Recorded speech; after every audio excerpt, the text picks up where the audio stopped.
Hi, if you follow me on YouTube for a while, you know I record a lot of my videos, either at home or within the workplace, but I'm around somebody's house today because I'm going to show you how to change the element on an oven. We do find some people just change their oven because the heating element has gone wrong, but hopefully if I show you how to do this, because it should be quite a simple process, then it might stop you having to change the oven if it is only the element that's gone wrong. So how do you know if it's the heating element for the oven that's gone wrong? Well, I suppose the main symptom will be that there's no heat, that's quite obvious. But secondly, the grill might work, and also you might have illumination within the oven. So I'll just show you that. So the oven itself is still coming on, and if you turn it to one of the main settings for the oven, you can hear that the fan is rotating, and if you have a look at the back then you can see it's working. But if you were to change the temperature, then there is no heat whatsoever. One or two steps that I would recommend taking before you start to change the element. First of all, what I have done here is I've removed the door.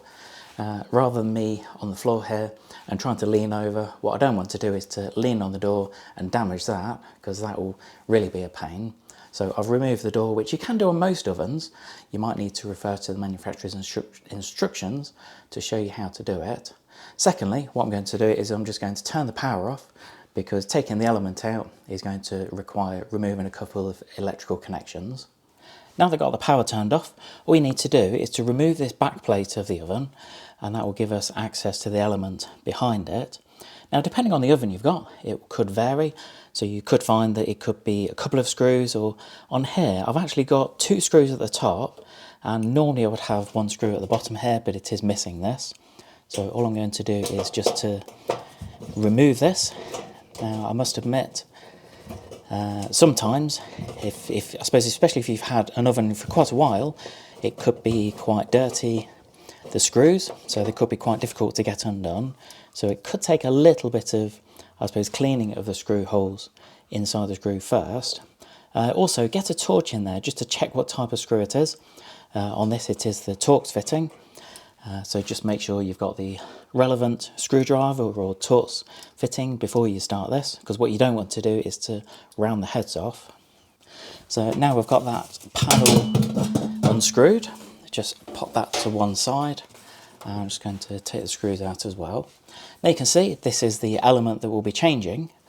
Assuming you've already purchased one, what you need to do is just make sure it's the same size as the current element that's in, and also it looks pretty much the same. But again, what we need to do is use the same Torx screwdriver, and I'm just going to undo these two to get the element itself removed. Now I've got the element removed, I'm just going to leave that to hang for a moment, because I've still got the cables connected. And as I say, just have a quick check to make sure that the replacement element looks the same. And I will disconnect it in a moment, and what I'm going to do is I'm going to swap the connections over straight away, because what you don't want to do is to get them the wrong way around. Also, what I will do is I'll post a couple of links below for some popular oven elements. So whatever you do, do not let the cables disappear through the back of the oven, like nearly happened to me a moment ago. There we are, so let's just pop those two on there. There we go. So here we are. So they are securely in place now, and that's it. And what we'll do is just line it up, and as you can see, the screw holes fit perfectly. So let's just pop the screws back in here.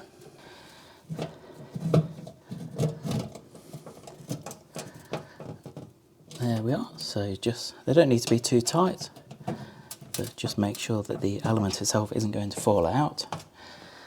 Let's take the old one out. As you can see, that's had a lot of use over the years, but nevertheless these things are not bulletproof. They're never designed to last a huge amount of time. So really what I'm going to do is I'm going to pop the cover back on. There we are, so I've got both the screws back in there. Now this really is the moment of truth, so I'm just going to go and switch the power back on. So this is the moment of truth for me. If I select the fan oven setting and then just turn it on, well, first of all you can see, and no doubt hear, that the fan is going round at the back here. but that was going around before anyway. So really the key for me is if I can feel some heat, which I certainly can do. That's heating up quite nicely in there. So I'm just going to leave that for a moment. Yeah, definitely getting hot in there. So that is really, really good. First of all, don't be alarmed if you, I suppose, smell a little bit of smoke, or if you can see a little bit of smoke, then don't be too alarmed to start with, because that could just be some dust that's been on the element. But clearly stay by it, because that smoky smell should only last for, I suppose, a matter of seconds. So this is a result for me. Let me just turn this off. There we go. So that has worked a little treat, and hopefully the step-by-step process will hopefully enable you to change the element on your oven too, rather than having to replace the whole unit. But I will set a little challenge, so if I got this working, then I get a roast dinner out of it. So again, that's a little result for me. What I'll do is I'll post a couple of links below to show you some popular oven elements that are available. I hope you enjoyed this quick video on how to change the element on your oven. I would appreciate it if you subscribe to my YouTube channel, give us a quick thumbs up, click subscribe, leave any comments below. I always ask for comments, whether it's good or bad, about the video. If I've missed something, or if there's something you're not too sure about, then pop it in the comments and I'll get back to you. Let me know in the comments below if it's something that you would try yourself, now you've seen a video on how to change the element, or would you still rather get a professional to come in and help you? Thanks for joining me today.